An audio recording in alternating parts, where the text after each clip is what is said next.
Welcome and congratulations. You found the Satori Show with host Amy Satori, your spirit guide to the unseen world. Amy's ability to communicate with and interpret for spirits in that world is simply amazing. Her mission is to use this gift to help people understand what's happening in their life so they can take positive action to move forward. So let's tap into this unseen world together and discover what our friends and loved ones on the other side have to say about our health, love, relationships, our pets, our destiny, and so much more. I hope you'll join me, Kevin McDonald, as we delve into our lives and the world we live in right now on The Satori Show. And welcome to the show, everybody. My name is Kevin McDonald, and you're listening to The Satori Show with your host, who's on the phone with me from Boulder, Colorado, Amy Satori, who sounds amazing this morning. Amy, good morning. Well, thank you. Now, there's the sultry voice that I've got accustomed to hearing. So now, gotten accustomed now, Amy, to hearing my sultry voice, really? Well, yeah. See, what the problems that we've had with the technology is to get it to work well enough so that your voice is as in-depth as possible. Okay, so can I share a story real quick? This is so funny, and this just leads right into it. Okay, you guys, this podcast has been like so difficult in some ways to try to make happen. We've had so many technical issues, and I have done the podcast out of my car in the freezing cold with the engine running, hoping nobody could hear it. I usually am in a camper in somebody's driveway doing the show. I've tried to do it out of my living room, got no reception, tried doing it in my, all these different places, friends' houses, the library. I've tried just about everywhere. And then finally, we figured out a system. And I remember just recently, Kevin, you've been saying a couple times, I do this podcast out of my bedroom. And I was like, oh my gosh, I've got to tell him, don't say that. It doesn't sound professional. And then I find myself hooking this system up in my bedroom today. And I told my roommates, you guys got to stay away for a couple hours and give me some quiet time to do the podcast. And then I'm just rolling my eyes going, oh my gosh, now I'm in my bedroom. And I'm thinking, what are people picturing? But no, I am fully clothed. I'm not hanging out in my underwear. That's the first thing I thought when Kevin was saying he was in his bedroom. I was like, oh my gosh, now I'm picturing underwear and socks. And oh my gosh, I just want to go there. No, I wasn't wearing any socks. It's really ironic. It's so ironic that I'm sitting in my bedroom right now doing this. So anyway, well, and let me explain to our audience as to why we do it this way. I am based in Kent, Washington. You are in Boulder, Colorado. And the only way that we can put this together is by using a piece of software so that we can all get on the call together and make it sound good. And so you need to be in front of a computer. My computer happens to be in my bedroom. Your computer happens to be in your bedroom where you can find some quiet time. If we were and the quality of this show is the same as if we were in a studio at KKNW, which is in Seattle, which I did for a long time. So that's the quality that we're after. And more importantly, we're interested in the content of what you can bring to the show and what I bring to the show. And what the people that we have on the show can bring to the show. And we have two of them with us. One is a return guest from last week, and the other one is somebody that is very special that we want to have on the show as well. And Amy, why don't you go through and introduce our guests for the hour and talk about the subject matter we're going to talk about today, because you are a bit of an expert on this topic. If you would have told me a year ago that I would be an expert on twin flames, I would have laughed. It was like when I got on my own twin flame journey, I started to look for answers and try to figure this out, because it was the weirdest thing that had ever happened to me in my life. And I thought, what the heck is going on? So I was just looking for answers. And then I had a flood of people come in one time. I don't remember how many people. It was insane. It was like, I don't know, 20-something, I think 21 people rushed into my office, I guess you could call it, my little cubby or whatever. And they were all wanting to know about twin flames. And I thought, well, I actually just found out that answer, and I know this answer. And then I was tapping into it intuitively along with what I'd learned. And it just started to unfold. And then all of a sudden I got known for it. And now everybody floods in with questions about twin flames. I'm the one who helps everyone find love and stay together. So it's an honor. You little Cupid, you. I know. I love it. You guys are so cute. I love you little couples. So, oh my gosh, it's precious. I love working with these guys so much. It's just so fun. Okay, so today on the show we have Christian and Maria, and they are twin flames. And so I wanted to kind of give everybody a summary of what that's about in case you haven't listened to one of my prior shows about twin flames. Quick rundown. We heard from Christian last week about being the masculine and what that was like.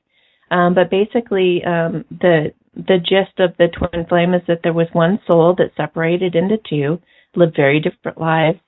One was a more masculine energy and one was a more feminine energy. Doesn't matter if you're actually male or female. And then they both kind of strive to harmonize both sides of themselves, both aspects of themselves through time. And then they got to a certain point where they were harmonized pretty good, and that brings them together for a meeting, and they have this like catalyst of growth from that meeting.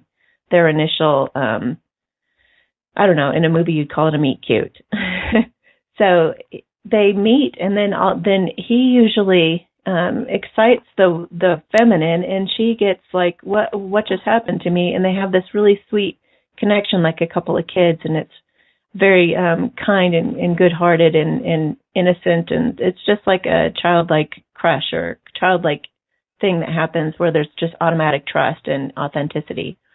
And then the masculine also in some communities is known as like the runner, and she's like the chaser.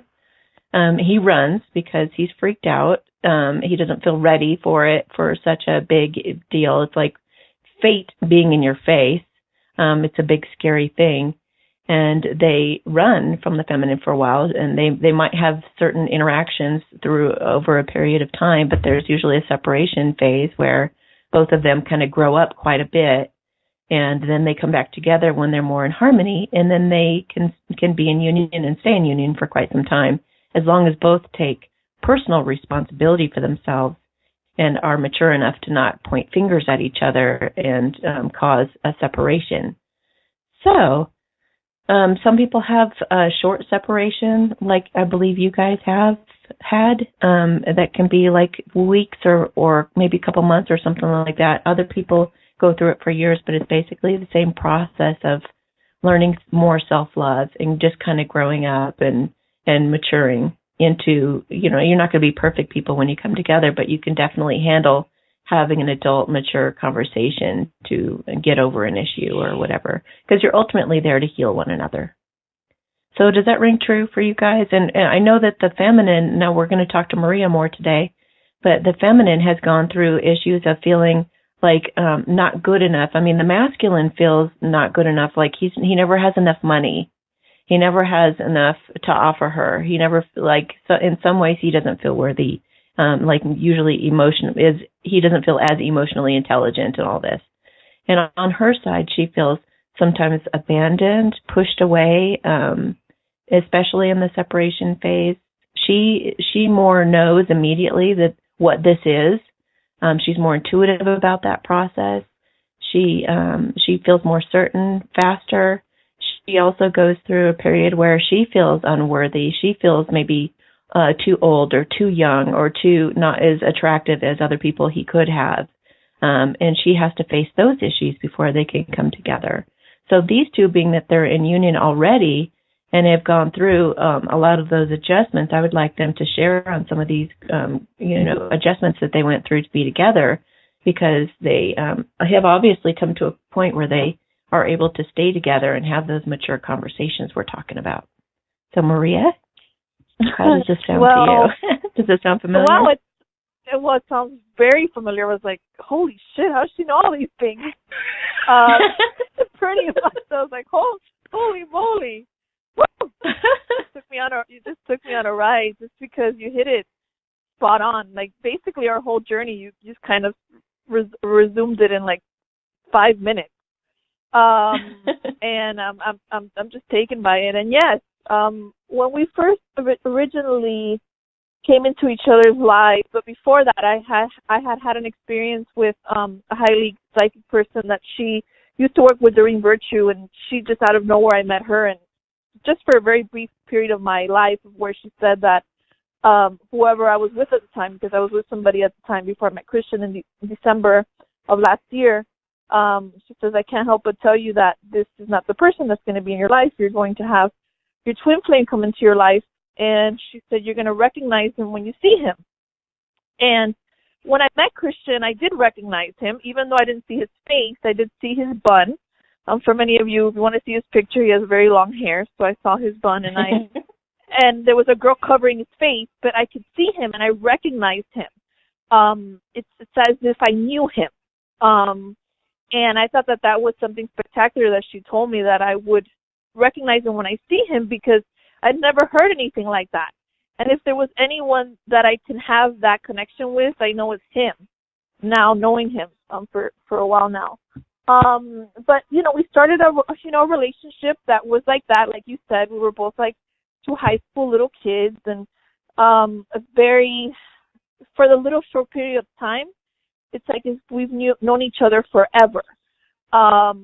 And there was a deep connection, and it wasn't ultimately, at the beginning, it wasn't so sexual or so, we were attracted to each other, but there were our souls, our spirits were attracted to each other more so than it was a form carnal thing. It was more of a spiritual bond.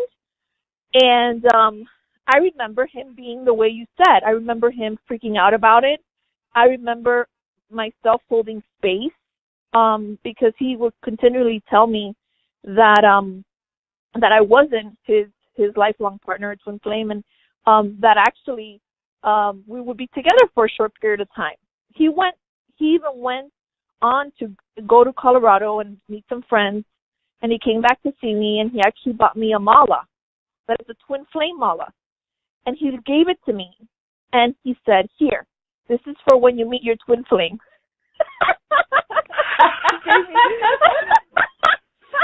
And you're like, dude, are you kidding me? You are my twin flame. Listen, I swear to God, I couldn't believe it. And he wrote like this cute little note, like if we were just friends, and was like, here, this is for when you meet your twin flame. I'm never gonna forget it. I was like, wow, I couldn't like wrap my head around it. But what happens is like with my journey of self-love and really cultivating self-love and feeling worthy of reflecting what I reflect with Christian, because Christian for me is a reflection of self-love to me, of how I've been able to work on myself and finally be complete without something outside of myself completing me. And I was mature enough spiritually to be able to hold space for him and not be the little girl I used to be and be like, insecure about that, or how could he not like me, or fear abandoned. I felt more of holding space and trust. And I think I was just more, I feel, emotionally mature and ready for this type of relationship of where I can just be accepting and not be the old Maria and needy and this needs to be my guy. I feel like Christian spirit wouldn't have allowed that. Like he's like, he doesn't honor or even remotely care for my littleness of insecurity. So it wouldn't come out. For me, it was more like I'm holding space, and if we're supposed to be together, we will. In the meantime, I'm going to have fun with this guy. He's cute. He's fun. Let's go on book tour together, And at the time, my book was coming out, so we decided we would go on book tour, and he kept on being very adamant, like how you said, running, He said that after book tour, we would have a great book tour, and then that would be it. He basically told me that. So you're right. We went through a lot of things, and also something you said really touched my heart, and it's something that's very important, which is what you said about responsibility. I feel that our relationship works and has been very healthy because we both take responsibility and we don't put stuff on each other. Like, he owns his stuff and I own mine, and it's huge. It's a big deal. And then the separation experience that you said, we did experience it. We experienced it when we got back from book tour because we were kind of on a high and we were traveling all over the U.S. together. And that's how we dated, because we basically, everything happened very quick with us. We met in February, and then we got engaged in April. We got married in May. And then throughout May, June, July, we were on book tour.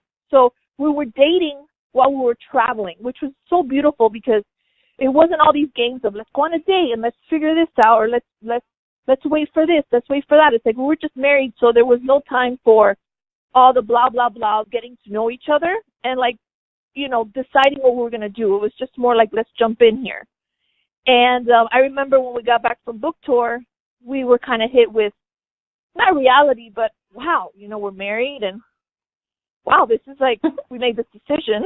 It kind of like, we kind of were present to it. And we had so many conversations. We call them, you know, the intimate relationship conversations, like in our room. You know, every time we were like, every 5 minutes, I feel we had conversations like, let's go in the room and talk. Let's go in the room and talk.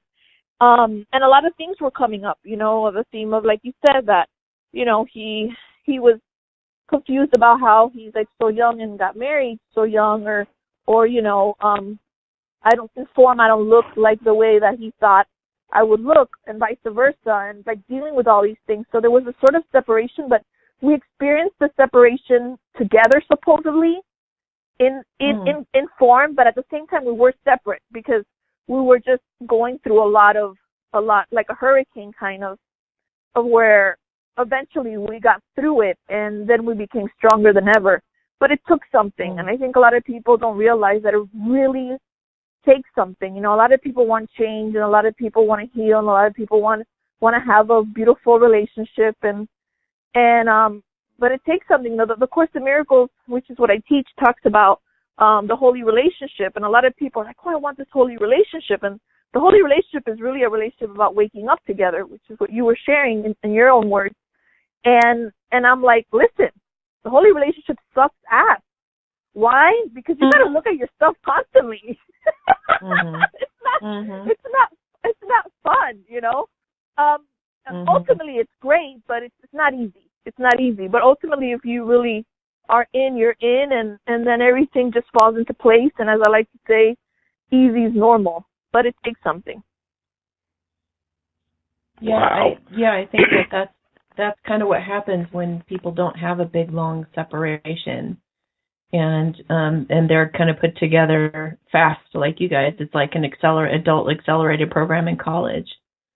You got to go through a lot of stuff. I mean, initially when these kind of power couples come together, they have a lot of shit come up, a lot of stuff they have to heal from the past, and they have to realize that this is something that is new and different and something they've never experienced before, and they have to open their hearts up and be vulnerable like never before. It's time to just be, you know, naked and vulnerable and just totally be yourself with someone for possibly the first time ever. So as scary as that is, it can be incredibly beautiful. So how is this relationship different for you guys than you know, the typical relationships you've had before?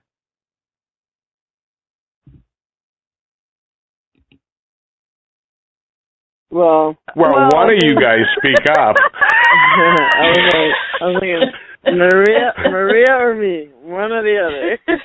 Yeah. So, I love how both Christian and I go well at the same time.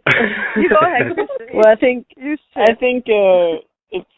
it really comes down to radical honesty. You know, that is the number one difference in all my other relationships. I had other relationships that were honest and that were vulnerable, but not that honest. And yeah, I mean, let me tell you, I definitely was the runner. Let me get away from this as fast as I can. Because my ego does not want to heal all that shit that's coming up here, you know? I was like, hey, you know, listen, take the smile off, find your twin flame, but leave me alone. And then we're gonna go on this book tour. We're gonna have a great time. We're gonna have romance. We're gonna have a little bit of healing, but then you move on. Leave me alone. And that's sort of like the repeating pattern. But I stuck with it. I was like, no, let me be honest here. Let me be vulnerable. And it's like Christian, I think you should share how he, unconsciously he was trying to sabotage a little bit, but although our love was so powerful that it didn't happen, obviously. But you can share. Remember when you were in Germany and we were kind of having this long distance thing before you came back, and you asked me if you could have sex with another girl. Yes, I do remember. I do remember. This is gonna be good. This is gonna be good. This is good. Yeah, Christian, come on. Okay, so we met. Me and Maria, we met in February. I flew back to Germany in March, and I came back to the U.S. to meet Maria again in April. But between that time, which was sort of like our separation time, of course, I put that relationship to test. I was like, if I can't really run, I'm in Germany, I can't pretty much run further than that, but she still wants to keep in contact. So I have to come up with something else, At least that's what my subconscious thought, and it did. It did come up with a wonderful opportunity for me to have sex, actually a threesome, which I never had. It's like so wonderful. It's like, wow, this comes out of nowhere. And Maria's not here, even better. And and I was like, my ego really, wanted to rub it in her nose. Like, we're not twin flames. You better take your mala and find somebody else, And so that's what happened. I was in Berlin 1 week when I was in Germany, back when we weren't a couple and we were just sort of getting to know each other. And I was like, this is perfect. I can do whatever I want. I'm not together with Maria. I'm free. Perfect. And because the ego likes to be in the space of being free and not taking responsibility, because there's no consequences. You can do whatever you want. Nobody gets sort of hurt. It's like it's a very easy space if sometimes you just don't own things. And so I got this invitation to sort of go to this threesome, and I was like, okay, well let me go there. But I was like, at the night that it was happening, I was at the place, at the house, and I was like, well maybe I should ask Maria, or just call her at least. And I was like, ask for my permission. Ask for my permission. I really want to be part of that call. I would love to have been a fly on the wall and listen to how, Christian, from a guy's point of view, how in the world did you even bring that up? I believe you about the honesty thing now. Oh my gosh. Well, listen, I was like, Maria, I gotta be honest with you here. I'm having this opportunity to have a threesome. I didn't have a threesome yet. Listen, it wasn't a threesome. And now we're going to talk about this after we get on the call, because it wasn't a threesome. It was his permission was, listen, there's this girl that's here in Germany, and she hasn't had sex for a long time, and she's planning on going to some sex party, or those parties where you can have sex. And I told her friend that, well, maybe, I can help her, maybe because, she's sexually frustrated or whatever. Maybe I can be the one to help her out. That was the real story. And then he continued. Okay, this is hilarious. It's funny now, but by the time I was going to kill him. I was going to kill him. Somebody help that girl. And then he's like, I want to help her, something like that. I was on the call, and all my tools, all my spiritual tools, everything I've studied all my life had to come into place, because I was literally going to kill him. I was going to freaking choke him. And then, what he pulls on me is the spiritual card, well, aren't we supposed to be of service and all this kind of shit? I was like, seriously? You know, Christian, I've come up with a lot of lines in my time, but I've never tried to use that line to get what you wanted there. That's pretty inventive. Give it a try. Listen, for like 30 minutes, he was convincing me and like manipulating me through spirituality to allow him to be absurd, like to help this girl out, like for 30 minutes until I was so in tune, I was so in spirit, I was so loving that it all kind of dissipated. But I just gave him the space. I didn't tell him no. I didn't tell him yes. I was just trusting, you know. And I was like, listen, this is his own ego acting up, and I had him see it. And he ultimately didn't do it. But it was interesting how you were saying about the running thing. That's just a perfect example of that in a very big way and form, you know, because that could have literally collapsed our relationship, right? So, yeah. You know, and this is why you guys are in union, is because the typical, a lot of the divine feminines that I talk to would not have been able to handle that situation. So, I mean, that's why you guys were ready. And the masculine does go through trying to sabotage themselves that way. And a lot of them even, like, they'll find a karmic that actually looks like his divine feminine a little, or they'll find somebody who, like, represents the old belief system they kind of grew up with, so they feel comfortable. It's like they have to kind of go through a karmic lesson yet. You know, if they're, I know that a lot of divine feminine. You say that because that girl I was supposed to have sex with, she was like Venezuelan, so I was like, oh my gosh, she's like, she was speaking Spanish too. Oh, that's funny. Yeah, there's usually some kind of trait or something about them that reminds them. It's like they're like a mix of the old and the new, almost kind of trying to getting it's the universe's way of getting the divine masculine kind of ready a little bit, you know, dipping your toe in the water without going all the way in yet, you know. But they always end up with the divine feminine. I have a question for the both of you. And as I understand it, your relationship, you met in February, you got engaged and were married by April. You went on this fabulous book tour, traveling all over the country, which, by the way, we're going to talk about Maria's book in a minute, but traveling all over the country and meeting all these fabulous people and doing interviews and doing events and so forth. And then the book tour ends. What was it like when that ended for both of you, and you were then standing, looking at each other going, what now? Yeah, we just decided to get pregnant. Well, we just decided to get pregnant. No big deal. Sounds like a logical thing to do.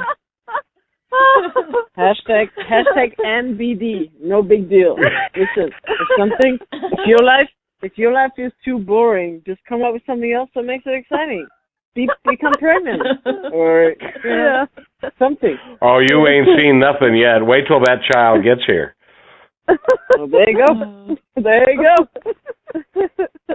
Well, no, really, we did get pregnant. That was how it was. We got pregnant. We got pregnant. Yeah. Go ahead. I'm sorry. It's we on the book tour, we got to know each other, and we're like, okay, we're really doing this, and we are made for each other.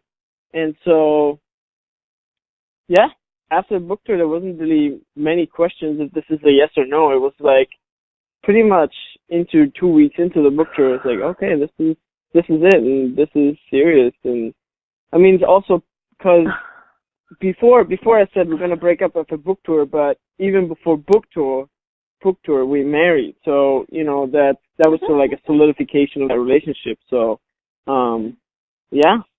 So, Christian, has it become, like, I'm asking Christian this just because he was the doubter. Has it become blaringly obvious to you that this is the perfect fit for you now? Did you cross some kind of threshold to where you were like, oh, okay, she's me? Yeah, absolutely. Tell me about that. You know, at some point you just see that there's so much that you have in common, and also so much that you have not in common, which you can heal together. So, and she had all these like traits that, you know, weren't so well developed within me, which means, you know, we were just, you know, cross-pollinating each other with different, you know, traits and characteristics and feelings and all these things happening. Just told me, okay, this is really it. And plus, like, one of the most important things that I wanted to learn as a divine masculine, or just as a soul in general, it doesn't matter which side you're on, but I wanted to learn to not make things matter too much in the world, and Maria is really good at that. Yeah, explain that. Like perfect complements to each other. Well, it's very simple to explain. I mean, for example, like, she, first of all, the book, she's like, she doesn't identify herself with being an author too much. I mean, she says she's an author, but she's like, it's not her identity. You know, if she doesn't have the book, it's not the end of the world. So, you know, the book tour wasn't like, well, if it happens or not happens, you know, it's not really that important, you know, or other things. Like, the book launch party we had last week, it's like, yeah, if it happens or not happens, that's not me who, you know, is supposed to manipulate that. And that trait of removing yourself, of being identified so much with your ego or your worldly identity, is just something that inspires me a lot, because that means if you're not identified so much with form, then automatically I feel you have to be more identified with non-form, which is spirit. And this is what I'm truly here to learn from Maria, that trust and that identification with the non-physical. I get it, I think. Now, Maria, since we've started talking about your book a little bit, so first of all, have you owned the fact that you're an author? Not really. No. Okay, then I've owned the fact that you know, it doesn't define me. You know, God defines me. So for me, it's more of a symbol. So I don't really make it matter too much. I'm grateful, although it's not something that is a big deal. You know, it's more of, oh, this is fun. You know, I wrote a book. You know, but I really didn't want to write a book. Honestly, that's probably why it's so free and it's been successful, is because I never really made it matter. I actually didn't want to, because I suffer from dyslexia and I don't like to read or write. So those are traits that usually a writer has. I didn't have them. So when I was given the opportunity to, I just said that this would be fun, and it wouldn't define me. I feel like we get defined by roles of, like, I'm an author, I'm this, and I'm that, and I feel I'm not any of that. I feel that I'm love, and the more that I identify that I'm love and I'm defined by God, the less I suffer, because no book could ever make me happy, or I even say that my book won't make you happy if you read it, just because that's like me saying that you don't have your happiness within, or you can't cultivate your own happiness. The book is a tool, but ultimately it doesn't give you happiness, because happiness is your inheritance and happiness is your function. It's what you are. So the book can give it to you. It will help, and I say, you know, you read it and it's very practical and it's very helpful. But ultimately, the power is within you to cultivate that happiness and to live the happiness you're worthy of, and it's really truly what you are. So I give you that kind of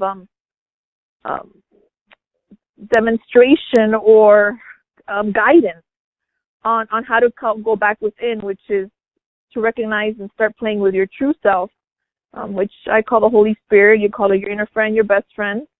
So the way you can start to live the happiness you're worthy of. It's our inheritance, really. So, yeah, I don't really identify with who we are. With it. Mm-hmm. Well, let me explain something to you, and that is, and the reason I asked you if you own it is because Spirit gave you that book to validate who you are, so that you can help more people. That's why you have to own it.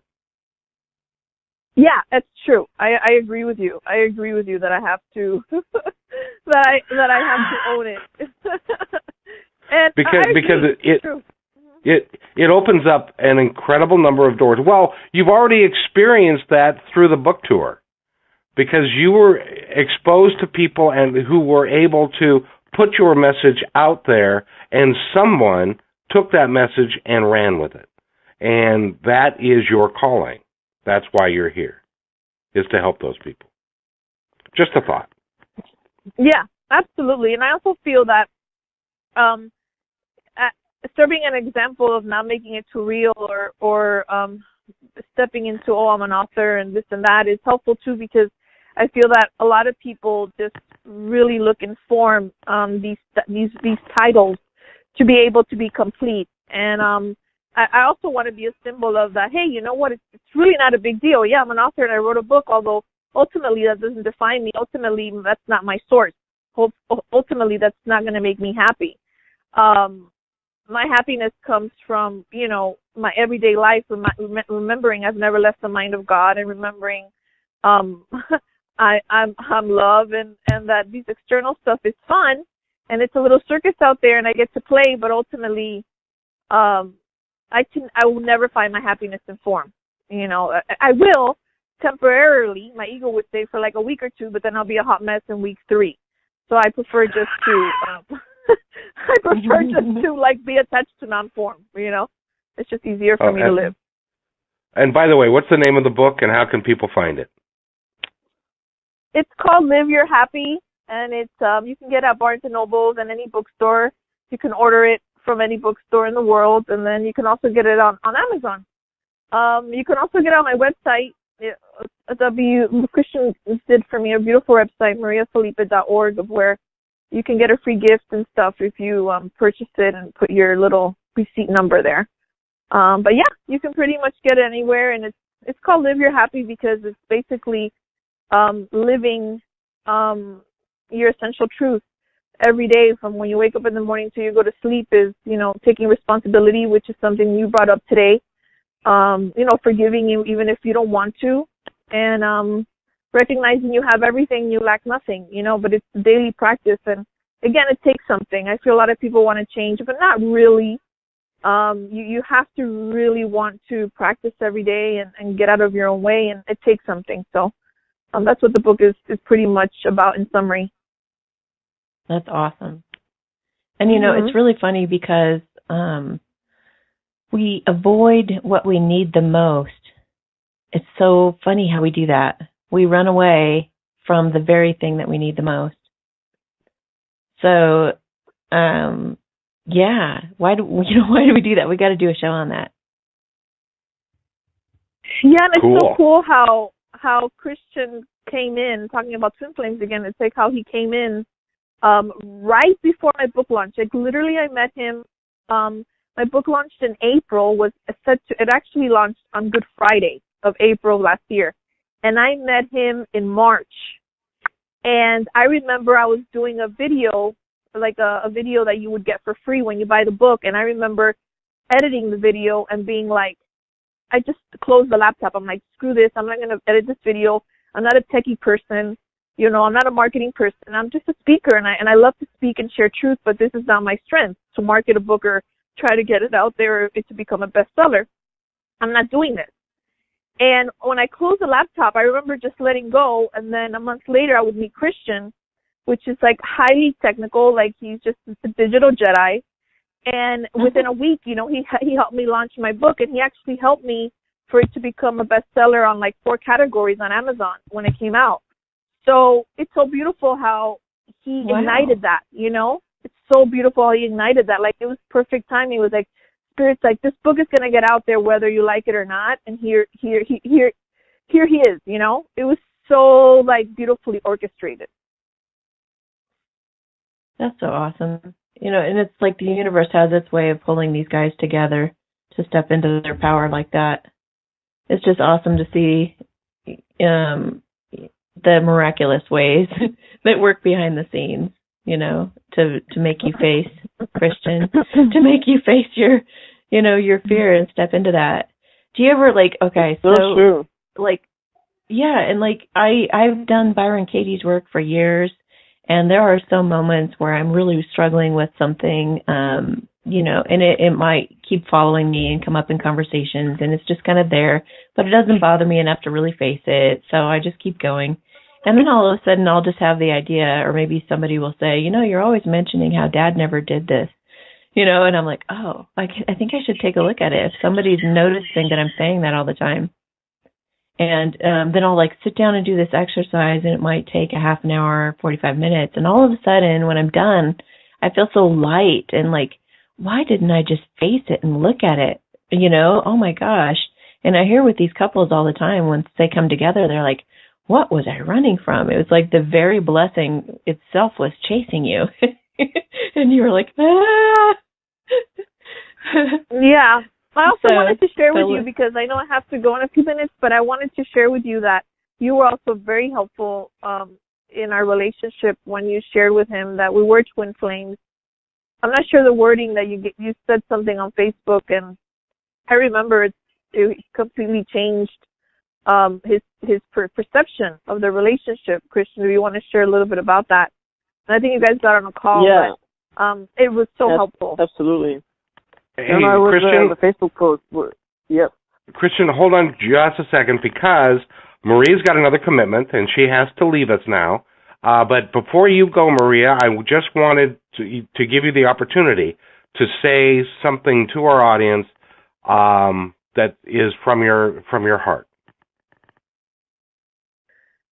Well, what's coming for me is gratitude, grateful for the space to be able to share with other beings like you guys on the call and create the good, the holy, and the beautiful, as I like to say. And what's coming to me is just, the opportunity that relationships offer, like the relationship that I have with Christian. And I just want to share from my heart that I'm grateful that I was able to finally get out of my own way and to do the work that I've done for so many years of even, being single for 9 years, and all the work that I did at that time to be able to cultivate, being the love of my life, falling in love with my true self, and no longer looking for a guy outside to complete me or looking for something external to complete me. I'm just grateful that I was able to, with work and with practice, to have myself grow so much and to be able to attract a beautiful soul like Christian now that reflects so much self-love. I'm so eternally grateful, because I feel that our relationship is just a catalyst and creates energy and vibrations and, movement and consciousness, because we're all one, and it's helpful for everyone. As we rejoice and get closer and wake up, the more we all wake up too. So I'm grateful for that, and that's what's coming through me right now. And thank you for the interview, and hopefully I'll come back so I can share more. That would be awesome. We've been talking with Maria. She is the author of the book. Name the book, please. Live You're Happy. And with that, Maria, thank you so much. We know you got to go. And Christian's going to stay with us for a little bit more. And now we can go back to Christian. Talk about that Facebook post that I so rudely interrupted you for. All good, Kevin. So when I got news that I'll be a father soon, all of my cells like flipped out. I was like, no, I can't be a father yet. I'm already 26. What are we doing here? And how, just like Amy said, we're avoiding the things that we need the most, because they hold so much potential for healing and light for ourselves within us. And I was sort of like just being fearful in the beginning, because for me, what came up was like, insecurities around money, like not being able to provide, and freedom. Freedom was also a big one. And so for me, it's just, it was beautiful to get sort of like a validation from the outside, like Amy did, that, everything is well and everything is perfect, because she offered to ask a question on Facebook around Christmas, I believe. And just ask a question. She's gonna, tune into guidance and see what the answer is of that to that question that anybody had of her Facebook friends. And I was one of them, and I asked, why am I becoming father so early in his lifetime? And I still have the screenshot saved on my desktop, and she said, and I'm quoting. 1 second. Here you go. She said, "This baby was planned a long time ago.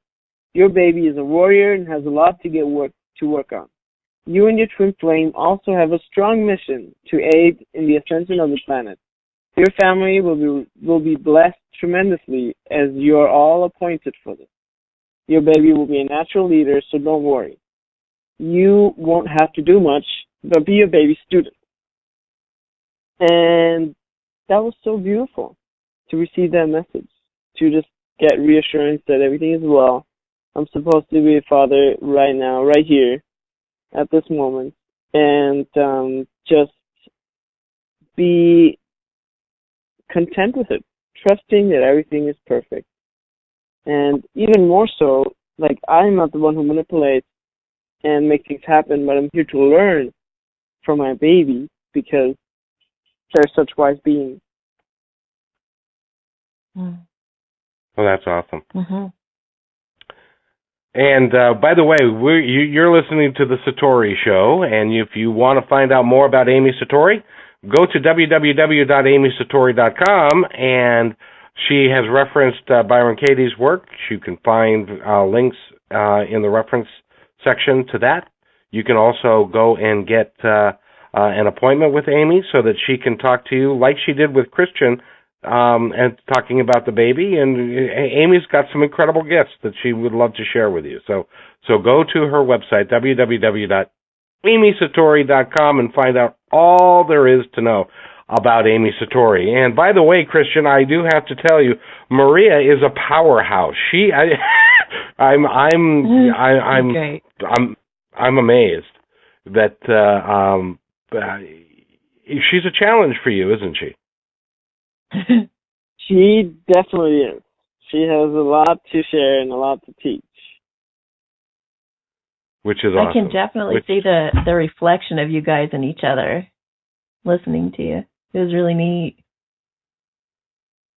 Well, likely, I believe, like what we said last time. Go ahead, Christian. That's it. I think she's a very beautiful soul, and teaches me. She teaches me a lot of playfulness and trust. Just the things that are so inherent in our nature as children, or when we are little, and we lose that through the ages that we grow up and adopt more and more of society conditioning, which is we're here to undo that. So it's just a beautiful example to see that it is possible to undo that and to live and trust again. Absolutely. Beautiful. So, Christian, we need to wrap up this podcast, and but before we go, is there anything that you would like to add? Anything that you would like to say to our audience? I think something that Amy mentioned too on the Facebook post on the thread to all the people was that we're all so taken care of. We have no idea. And everything is in perfect divine timing. So if you're twin flame or whoever, whatever, sort of like whatever form you're expecting, your apartment not being on time, or your house or your car not being there yet. Everything's perfect for you to learn and have an experience with yourself at this moment. So trust. Mm-hmm. Mm-hmm. And Amy, any last thoughts before we go? Well, this is a really big moment for twin flames at this point in time, which is one of the reasons I've been bringing these twin flames in union on the air to talk about their stories and kind of inspire what's happening right now, because a lot of divine feminines have been in separation for some time and have been working on themselves and bettering their lives and loving themselves and becoming more like Maria. And so the masculines are right on the verge and very close to breaking up with karmic partners and realizing who they're meant to be with and coming forward. So this is like a really big deal going on right now with springtime happening, and there have just been a lot of predictions, and a big wave is happening with all the moon energy and everything. It's like new lives are beginning all over the place. So I just encourage those masculines who are listening now to take a leap of faith. And your divine feminine already loves you. It's not going to be difficult. You're going to be well received. It'll be like Maria. You know, you're talking about mature women who have, or men in some cases. But you're talking about being well received and going to another level you've never been before. So don't be afraid of what's calling to you. Take a leap of faith and just always remember, fear isn't real. Oh, I just love that. I love that about you. And that is kind of going to be your mantra, my friend, is fear isn't real. That's awesome. By the way, you're listening to the Satori Show. This podcast is available for you to listen to anytime you want to on thesatorishow.podbean.com. Go there, check us out, friend us, or follow us. Not friend us, follow us, and you'll get notification whenever a new podcast goes up. With that, we have another. And let's preview the show we're going to do next. Amy, what are we doing, the show we're doing right after this one? Well, I'm super excited because I was doing this reading for this gal the other day, talking to her as if she was the divine feminine. And a little ways through, I started realizing it started dawning on me, oh my gosh, this is the divine masculine. And I said, can I just, candidly ask you some questions? And we had this great session and really bonded. And she'd been to me before. So you can ask her about what that experience was like because, it'd be kind of cool. So, but it was just so cool talking to her. I got a whole other understanding and verification and further confirmation as I receive all the time of what the divine masculine's going through at this moment. So it's going to be an exciting show. And she's quite candid and frank about where she's coming from. So I just love her to pieces. And this is going to be episode number 31. I highly encourage you to listen to it. The next show will be obviously 32. And on behalf of Amy Satori, Christian, Maria, and myself, do something nice for yourself. Do something nice for somebody else. Live free and prosper and have a wonderful time. And always laugh. Remember to laugh.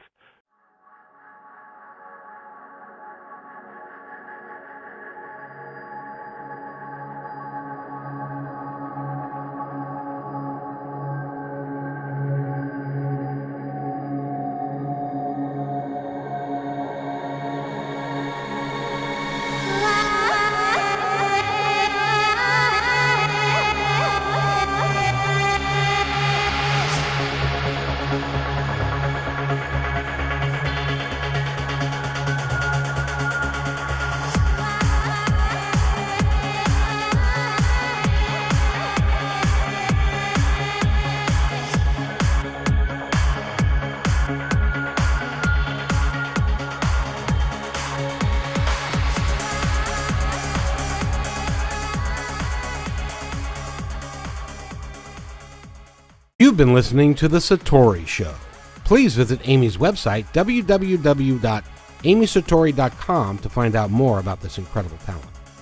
The views expressed during this podcast are those of the hosts, guests, and callers, and are not necessarily those of management or the owners of this podcast. What you need to know is that Amy is a wonderful teacher, guide, and communicator for the unseen world. What she does not pretend to be is a doctor, fortune teller, seer of world events, or predictor of what is to come. What Amy presents is real, based on her understanding of the world and communication with that unseen world. As always, you're free to decide for yourself as to what to believe. Regardless, we love and accept you completely just as you are. And thanks again for listening to The Satori Show.